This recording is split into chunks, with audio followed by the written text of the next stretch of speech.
सावंतवाडी तालुक्यातल्या आडाळे वाठारान MIDC खातीर बांदपी बांदाऱ्याक लागून मोपा आनी भोवतणच्या गांवांचेर हावळ आयला।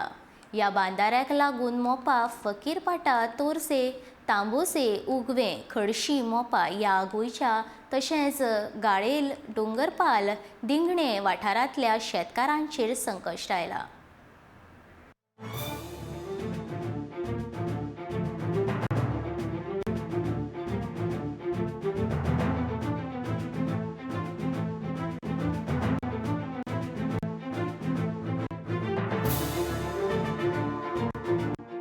बंधाऱ्याचे काम बंद उडोवपाची मागणी थळाव्या लोकांनी केल्या। सुमार 700 एकर क्षेत्रात आशिल्ल्या MIDC प्रकल्पातल्या बारीक सारीक कारखान्यांक उदकाची पुरवण जावची हे खातीर या बंधाऱ्याचे काम हातीन घेतला। या कारखान्यांक लागपी उदक तिळारी धरणांतल्यान हाडचे परस कडशी न्हंयतल्या उदकाची पुरवण करपाची येवजण आसा।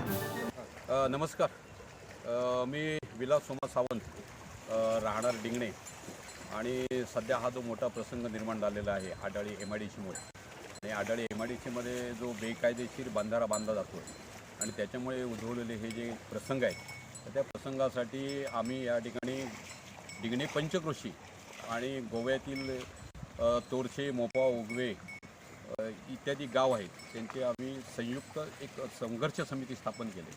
त्या एक समितीचा पदाधिकारी म्हणून या ठिकाणी माझं या ठिकाणी एक मत मांडतो की ही जी इथे नदी दिसते या नदीला तुम्हाला आता इथे भरपूर पाणी दिसेल, परंतु ही नदी इथून 2 किलोमीटरवर 2 नद्या एकत्र आलेल्या आहेत। एक तर मोरगाववरनं आलेली जी आपण जिला कडशी नदी म्हणतो ती, आणि आमच्या डिंगण्यातून जी उगम पावलेली नदी आहे। या 2 नद्यांचा या ठिकाणी संगम झाल्यामुळे या ठिकाणी आपल्याला पाणी दिसतंय।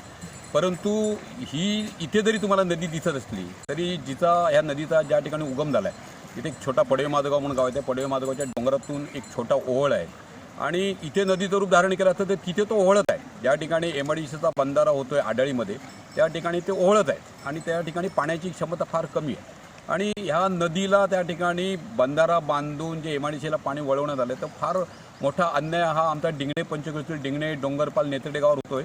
त्याहीपेक्षा पुढे तोरसे, मोब, उगवे, तांबोशे या गावांना प्रचंड पाण्याचा प्रश्न निर्माण होणार आहे। त्यासाठी आम्ही या ठिकाणी एक संघर्ष समिती स्थापन केली।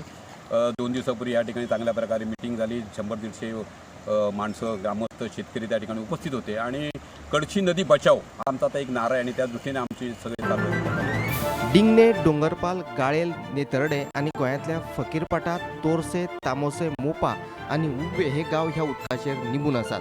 देखून ह्या बंधाऱ्याक लागून ह्या गावातले शेतकार त्रासांत सापडतले। भविष्यात पिवपा खातीर उदक उपलब्ध जावचें ना अशी भिरांत हांगाच्या लोकांनी उक्तायल्या। आम्ही कडशी, मोपा ह्या नदी परिसरात आसात आणि ही नदी महाराष्ट्रांतल्यान आपल्या पेडणे तालुक्याक येता आणि ह्या नदीचेर अनेक शेतकार भाव जाची कुटुंबां शेती बागायती हाचेर अवलंबून आसात। परंतु महाराष्ट्र सरकारान औद्योगिक वसाहतीचो विस्तार करपा खातीर ह्या नदीचं उदक त्या भागात फिरोवपा खातीर बंधारो घालपाचो यत्न केलेलो आसा। तेचे खातीर आपले महाराष्ट्रातले डिंगणे परिसरातले जागृत शेतकरी, सुशिक्षित नागरिक, युवक हे आंदोलनाची तयारी सुरू केली आसा आणि त्या खातीर सरकाराक पयलीं तांच्यांनी निवेदनां भेटयल्यात। सरकार कडेन मागणी केल्या की ह्या नदीचेर जे शेतकार भाव अवलंबून आसा किंवा पशु पक्षी अवलंबून आसा तांचो पयलीं विचार करचो। जर लोकांक उदक पावता आणि ते लोकांक उदक पावनूय शेताक पावनूय जर उरता तर ह्या वाठारांत उदक फिरपाक हरकत ना, परंतु लोकांकच हाचें उदक मेळना आणि शेताक जर उदक मेळना जर आमचो सक्त विरोध आसा अशें ह्या वाठारांतल्या लोकांची मागणी आसा। गोवा सरकारच्या जे स्थानिक आमदार आसत किंवा आपले अधिकारी आसत, जलसिंचन विभागाचे अधिकारी, तांणी महाराष्ट्र सरकार कडेन योग्य पद्धतीन उलोवणी करून ह्या नदीचे उदक वळोवपाचो जो प्रयत्न चालू आसा तो प्रयत्न हाणून पाडचो अशी ह्या माध्यमातून आम्ही मागणी करत आसा। हांव निवृत्ती शिरोडकर, गोमंतक TV खातीर।